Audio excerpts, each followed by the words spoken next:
Pakistan. Altitude 30,000 feet. Approaching Soviet airspace. 20 minutes to drop off. Commencing internal depressurization. Equipment check. Arm main parachute. All right. You ready to go? Drop zone still showing a high pressure mass. Cav okay. Good. We've got high visibility.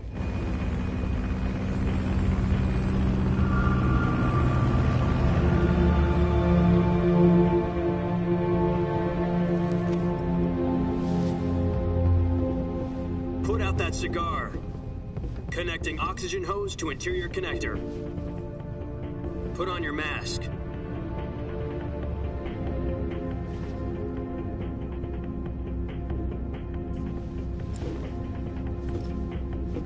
Does this pantywaist know what he's doing? Approaching release point. 10 minutes to drop off. Hey, are you deaf? He said put out the cigar and put on your mask.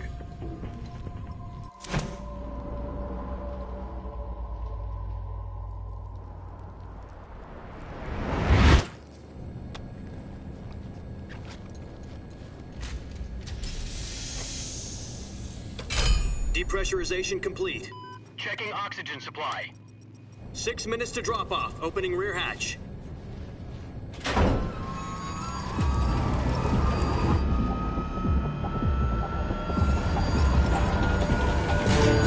Sunrise.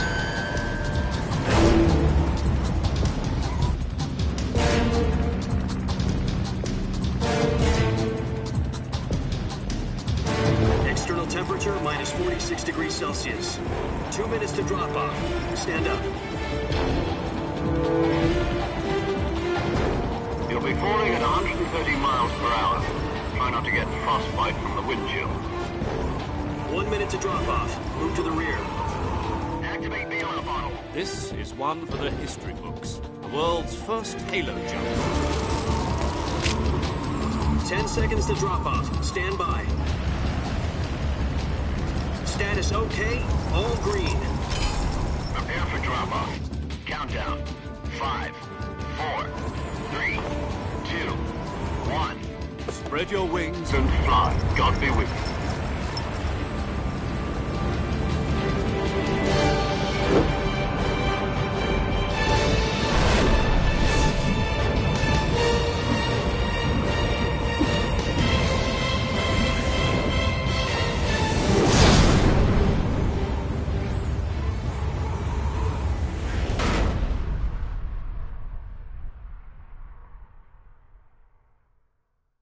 Jack, I've got some important news.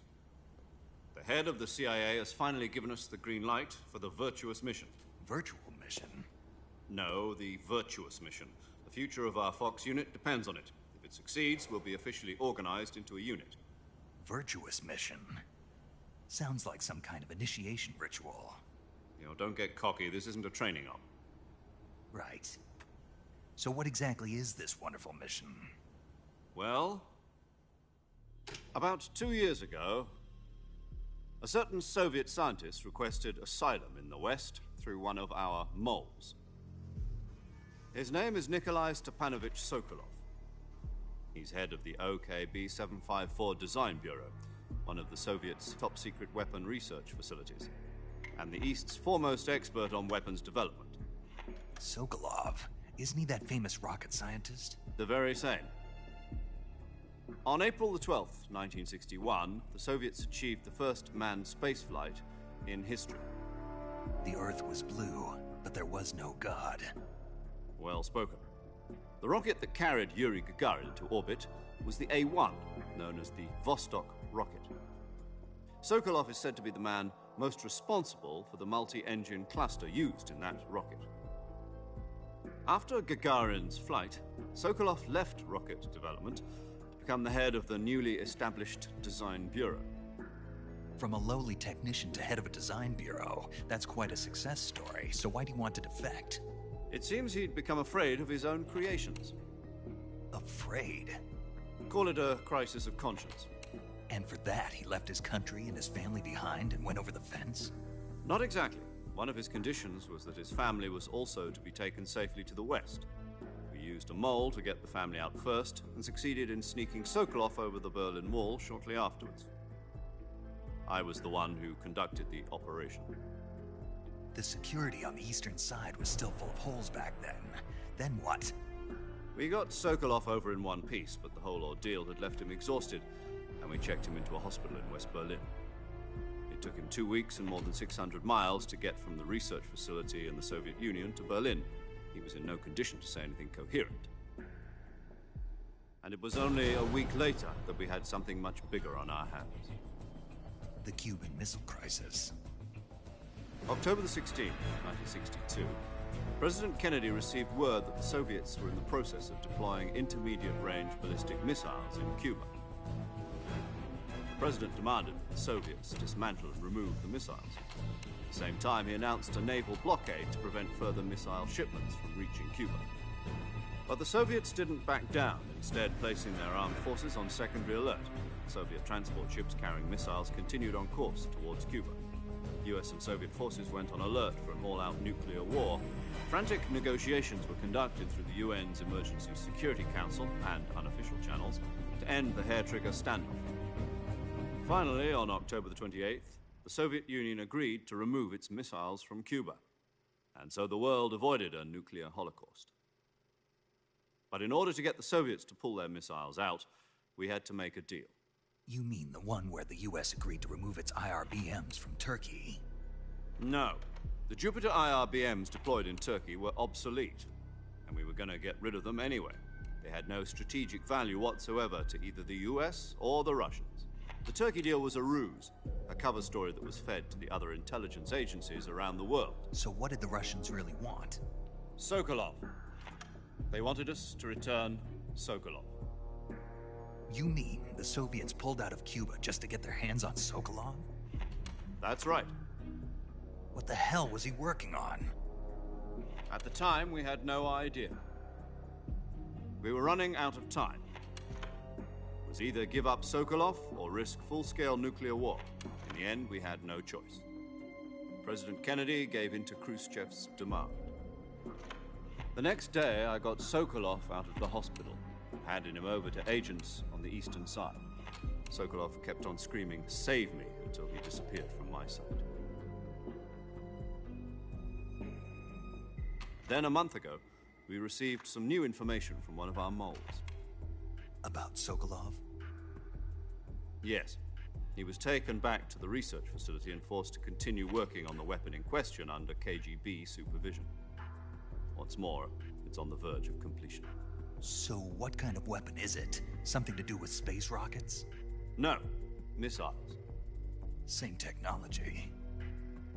I guess you're right. We don't know the details, but it appears to be a new kind of nuclear device. For half a year now, the Soviets have been conducting frequent nuclear tests at Semipalatinsk. Something to do with the weapon, I assume. We're talking about a secret weapon so big that Khrushchev was ready to pull out of Cuba to get it back. Is Sokolov still in the facility? No. According to our intelligence, he's in Selino-Yarsk, a place in the mountains about 3 miles to the west that's known as the Virgin Cliffs. The Virgin Cliffs. Nice name for a virtuous mission. They moved him there just recently. Why? Apparently, they're conducting a field test of the weapon, but it's our best chance to get him back. This mission would never have been possible if he was still in the research facility. This is our last chance. Sokolov must have known that too when he contacted us.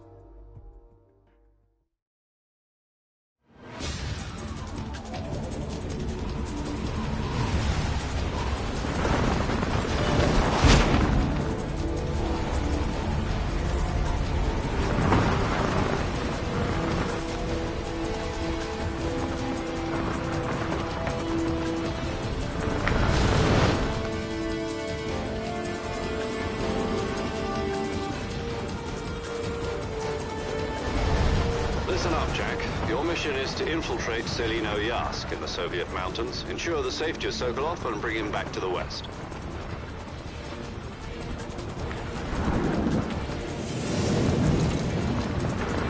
If we don't get Sokolov back before that weapon is complete, we'll be facing a major crisis. The clock is ticking.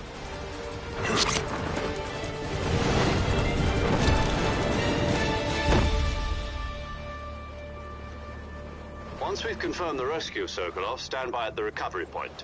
A recovery balloon will be dropped at that point. Helium will be pumped into the balloon to inflate it. The process takes about 20 minutes. Once it's complete, the gunship's arm will latch onto the balloon and pull it up. The Fulton surface-to-air recovery system. I'm familiar with the theory. Take it easy. It's been combat-proven. Do you think Sokolov is up to it? The shock will be less than during a parachute jump, and the arm can handle up to 500 pounds. So you're planning on going over the border in a single combat Talon?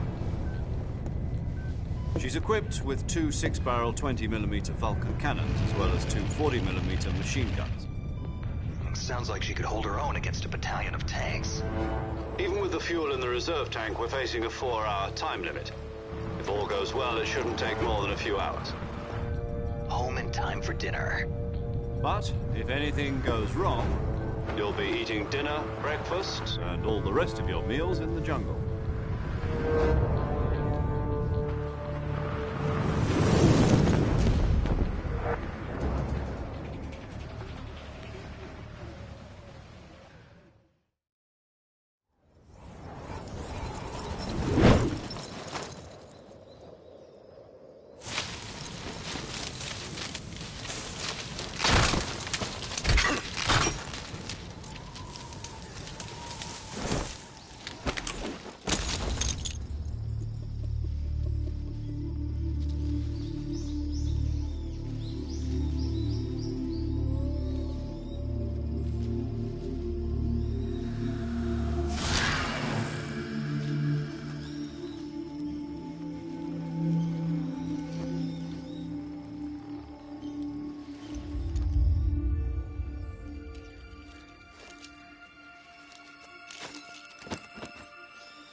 Do you copy?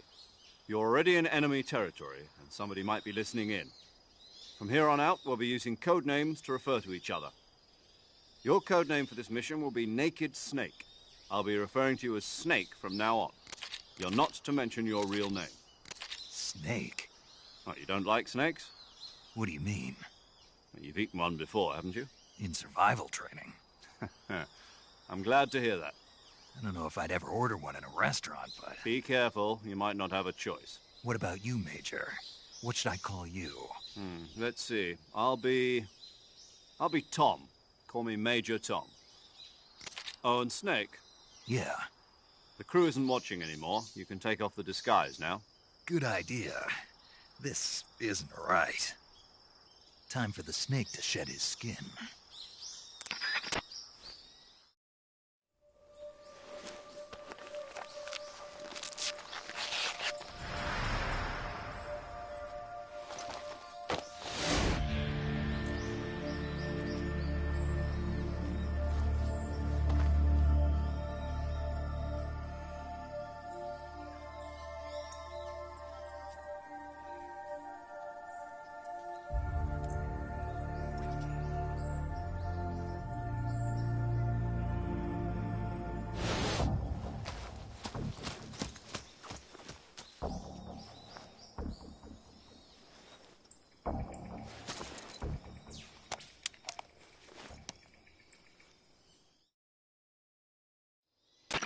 Can you hear me, Major Tom? This is Snake. Kept you waiting, huh? This will be a sneaking mission. You must not be seen by the enemy. You must leave no trace of your presence. Is that clear? This kind of infiltration is the Fox unit's speciality. In other words, weapons and equipment are procured on site. That goes for food as well. You're completely naked, just as your name implies. Great. Now I see why you asked me if I like snakes. I suppose calling me Snake was your idea of a joke, too. No, there's a good reason for that. I'll tell you later when the time is right. Gotcha. Getting back to the subject, how exactly am I supposed to feed myself? You've been issued a knife and a tranquilizer gun. Use them to hunt for food. You'll also find some medical supplies in your backpack. Yeah, about the backpack. I lost it in a tree on the way down. I see. Well, you'd better go back and get it then. You know where it is? No problem. I can see it from here. It's stuck on a branch.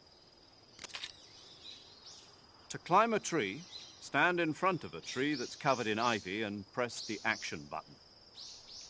I'll be monitoring your progress over the radio. We can't risk violating Soviet airspace, but I'll be in the gunship. My frequency is 140.85. I'll give you a call if I need to talk to you. If you need to talk to me, use the send function. Okay, Snake, go get your backpack.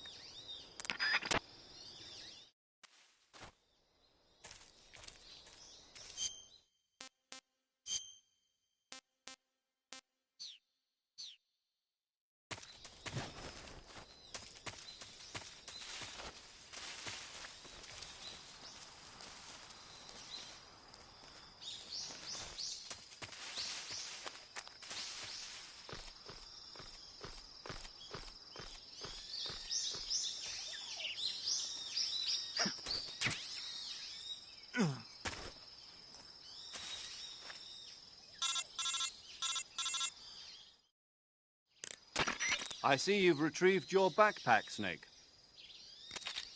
To equip a weapon, it's necessary to take it out of your backpack. In the survival viewer, choose Weapon from the backpack. Your available weapons will be displayed in a window in the upper left. From that list, choose the weapon you want to equip and press the Enter button. For other equipped items, just do the same thing from Item. Got it. Use the survival viewer backpack. Yep, that's right. Survival is fundamental to this mission. After you've been out in the field for a while, your stamina will start to drop. If your stamina gets too low, it'll affect your performance. You won't be able to shoot accurately, for example, and your wounds won't heal as smoothly. Keep an eye on your stamina so you don't run out. To recover lost stamina, you can hunt for local flora and fauna. You can use either your tranquilizer gun or your knife to hunt. My only weapon is a Mark 22 Hush Puppy tranquilizer gun? That's right. It's been fitted with its own suppressor. However, the suppressor will deteriorate every time you fire. Once its durability reaches 0, the noise suppression effect will be gone. So don't get too trigger-happy with it. The suppressor's durability is shown in the icon. Any weapons and equipment beyond what you're carrying now, you'll have to find as you go. I have to find my own weapons and equipment? Whose crazy idea was this, anyway? Solo covert actions are standard Fox operating procedure. You can't leave any traces of your presence. No weapons, equipment, footprints, sweat, or bodily waste. The same goes for bullets and cartridges, too. Your presence in enemy territory is already a violation of international conventions of warfare. There aren't supposed to be any American soldiers in Russia. It could spark an international incident. You can't let anyone see you. You can't let the enemy know you're there. This is a stealth mission. You're a ghost, Snake, in every sense of the word. And there'll be no rescue if you're captured. The military and US government will deny any involvement in the affair. Then I'll just have to take care of myself, huh? I'm afraid so. You've been given a fake death pill for that purpose. SIS guidelines stipulate that soldiers on covert ops like this one be issued a potassium cyanide capsule. Tape it to your body so you can take it when you need to. How generous of you. Use it if you're taken prisoner by the enemy. It'll send you into a state of false death for a short time. Fooling them into thinking that I'm really dead. So, how do I come back to life? Just take the revival pill. You mean that thing they put in my tooth before the mission? That's the one. But be careful. If you remain in a state of false death for too long, nothing will be able to bring you back. Remember that. I'll keep it in mind. You said this was a solo mission, right? Right. I guess that means I can't count on any reinforcements. Correct. The mission rests entirely in your hands. A real one-man army. Relax. There's a support team ready to back you up over the radio. Who? I'll introduce them to you. This time, survival is of utmost importance. The first member of the support team will be in charge of monitoring your physical condition, acting as a medic, so to speak, as well as recording your mission data. She's a member of Fox as well, and she's here on the gunship with me. She? Hello, Snake. I'm paramedic. Nice to meet you. Paramedic. As in a medic who comes in by parachute. Aren't you going to tell me your real name? Are you going to tell me yours, Mr. Snake? My name, huh? It's John Doe. And they call you Jack for short. You're a regular Captain Nemo. A name means nothing on the battlefield. After a week, no one has a name. What's your name? Jane Doe. Very funny. I wasn't joking, but I'll tell you my name only if you manage to make it back alive. My frequency is 145.73. She's also in charge of recording your mission data. Whenever you want to save, send a message over the reserved save frequency, 140.96. So saving lets me record my mission data. That's right. It also records the state of your health. Good to know. There's one more person I want to introduce you to, Snake. Huh? Speaking of snakes, you remember the boss, don't you? A legendary soldier and your mentor. Actually, it was the boss that got the DCI's authorization in the first place. She's going to be serving as Fox's mission advisor. The boss is? She also helped me plan this mission. She and I were at SAS together. Jack, is that you? How many years has it been? Boss? That's right. It's me. Talk to me. Let me hear your voice. It's been 5 years, 72 days, and 18 hours. You've lost weight. You can tell just by the sound of my voice. Of course I can. I know all about you. Really? Well, I don't know anything about you. What's that supposed to mean? Why'd you disappear on me all of a sudden? I was on a top-secret mission. You didn't need me anymore. But there were still so many things I wanted you to teach me. No, I taught you everything you needed to know about fighting techniques. I taught you all I could. The rest you needed to learn on your own. Techniques, sure. But what about how to think like a soldier? How to think like a soldier? I can't teach you that. A soldier needs to be strong in spirit, body, and technique. And the only thing you can learn from someone else is technique. In fact, technique doesn't even matter. What's most important is spirit. Spirit and body are like two sides of a single coin. They're the same thing. I can't teach you how to think. You'll just have to figure it out for yourself. Listen to me, Jack. Just because soldiers are on the same side right now doesn't mean they always will be. Having personal feelings about your comrades is one of the worst sins you can commit. Politics determine who you face on the battlefield. And politics are a living thing. They change along with the times. Yesterday's good might be tomorrow's evil. Is that why you abandoned me? No, it had nothing to do with you. I already told you, Jack. I was on a top-secret mission. A soldier has to follow whatever orders he's given. It's not his place to question why. But you're looking for a reason to fight. You're a natural-born fighter, but you're not quite a soldier. A soldier is a political tool, nothing more. That's doubly true if he's a career soldier. Right and wrong have no place in his mission. He has no enemies and no friends. Only the mission. You follow the orders you're given. That's what being a soldier is. I do whatever I have to get the job done. I don't think about politics. That's not the same thing. Sooner or later, your conscience is going to bother you. In the end, you have to choose whether you're going to live as a soldier or just another man with a gun.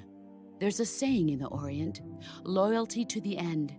Do you know what it means? Being patriotic. It means devoting yourself to your country. I follow the president and the top brass. I'm ready to die for them if necessary. The president and the top brass won't be there forever. Once their terms are up, others will take their place. I follow the will of the leader, no matter who's in charge. People aren't the ones who dictate the missions. Then who does? The times. People's values change over time, and so do the leaders of a country. So there's no such thing as an enemy in absolute terms. The enemies we fight are only enemies in relative terms, constantly changing with the times. As long as we have loyalty to the end, there's no point in believing in anything, even in those we love. And that's the way a soldier's supposed to think? The only thing we can believe in with absolute certainty is the mission, Jack. All right, but do me a favor. What is it? Call me Snake. Snake. Oh, right. Your codename is Snake. It suits you well. That's right. The legendary unit that the boss put together during World War II was a snake. The Cobra unit, a group of heroes that brought the war to an end and saved the world. As long as you've got a legendary hero backing you up, you'll be fine. Isn't that right, Snake?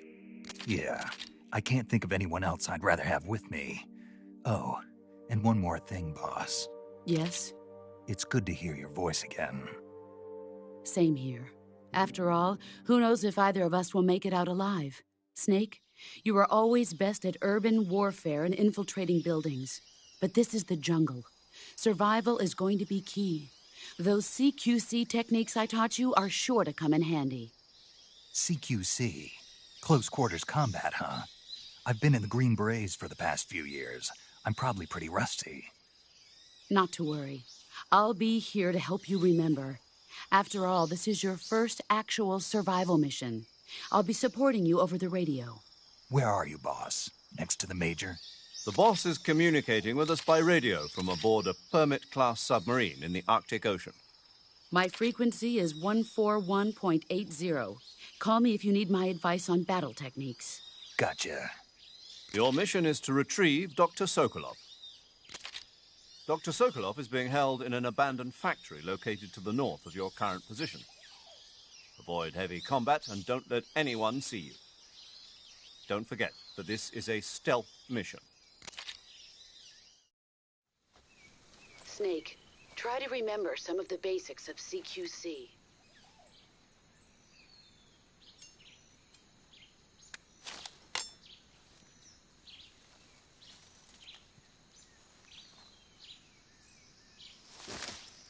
Commencing virtuous mission now.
Major, I've spotted 2 enemy soldiers.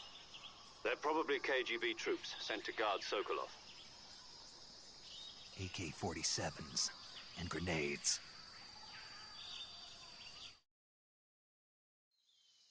Snake, your presence in Soviet territory is already a violation of international law. We can't let the Kremlin find out that the CIA and the American government are involved. Contact with the enemy is strictly prohibited. Don't engage them in battle either. This is a stealth mission. Got that? The Major is right. The point of this mission is to sneak through the jungle without being seen. The success of the mission depends on how well you use your camouflage. Change your camouflage by selecting Camouflage from the Survival Viewer. The Uniform option lets you pick your uniform, while the Face option lets you change your face paint. Choosing camouflage that blends in with your surroundings will help you conceal yourself more effectively. Also, don't forget that anything that moves will stand out in the jungle. If you just stand up and run around like an idiot, you're bound to be spotted. But if you crawl instead, you should be able to sneak by without being noticed. You can see how effective your camouflage is by looking at the Camo Index. The Camo Index shows how well your current camouflage blends in with the surrounding area. The higher the value, the harder you are to spot, and vice versa. The key is to make yourself one with nature. Keep that in mind as you go along, okay?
Radio, get us some backup!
Major, I've reached the abandoned factory where Sokolov is supposedly being held.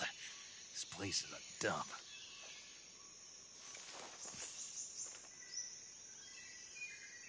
I can't see Sokolov from here. The security is pretty tight. There are sentries posted around the perimeter. I wonder how many are inside.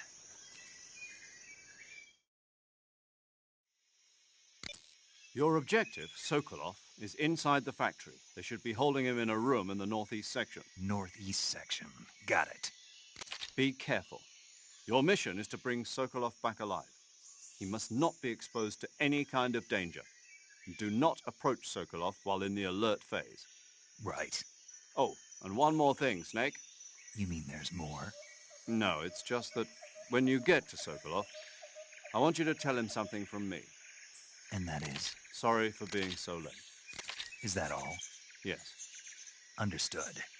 Beginning my approach to the target.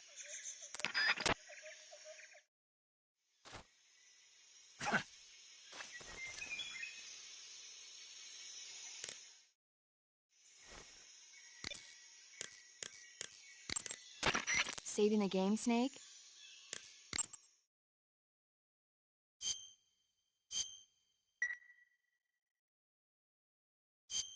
Hey, Snake, you ever heard of Godzilla, King of Monsters? No, what is it? It's a movie. You haven't seen it? Nope. It's about this monster called Godzilla, who grows to an enormous size in a nuclear test and goes on a rampage in Tokyo. Nuclear test, huh? Then the Marshall Islands must be crawling with giant monsters right about now. It's just make-believe. Maybe that's why my pants have been so tight lately. Snake, it's a movie, not a report out of Los Alamos. I know. So then what happened? Godzilla is immune to all weapons, and humanity has no way to stop the monster. Dr. Shirazawa develops a new type of weapon, but meanwhile, Godzilla is getting closer and closer to Tokyo, obliterating everything in its path. It was originally a Japanese movie, but they made an American version, too. I recommend seeing the original Japanese one if you ever get the chance. It's mostly mindless fun, but it's also got a serious anti-nuke message as well. Where can I see the original? You'll just have to go to Japan. Really? That's too bad. Well, if you wait 40 years, you might be able to see it in America, too. Why's that? 2004 will be Godzilla's 50th birthday.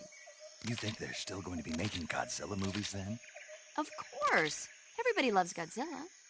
You sure know a lot about movies. I don't suppose you're the movie-watching type, are you? Not really. Okay, then I'll tell you everything I know. When the going gets tough, movies can save your life. It's always good to be able to look at things from a different perspective when you get in a jam. That's the magic of movies. No kidding. Well, I guess it might at least make a nice distraction. That's the spirit, Snake. Have a little fun.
Patrol here. We're under enemy fire. Enemy's position is unknown. Going into alert formation. Acknowledged. Sending reinforcements. Use extra caution.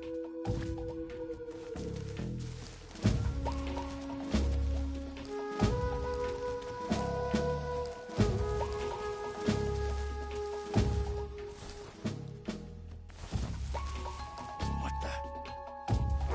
Who's that?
Snake, do you read?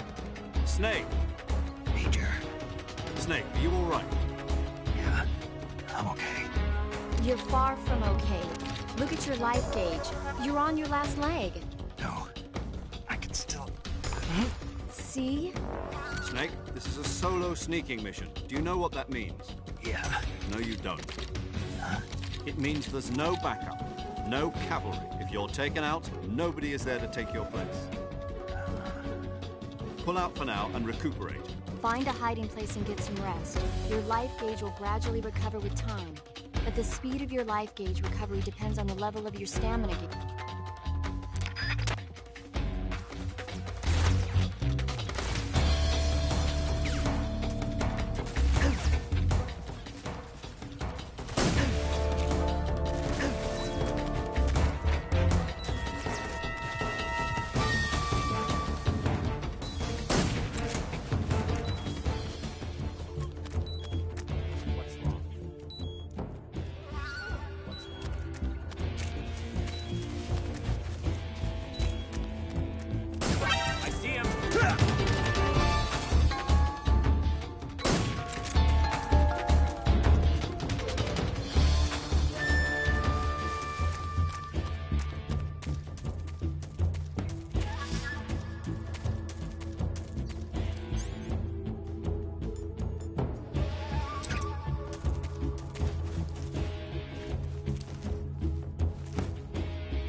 Patrol here.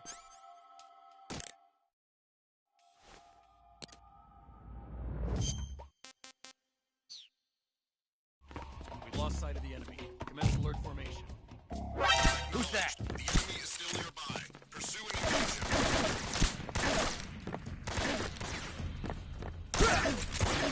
HQ. Patrol here. Enemy sighted. Attack.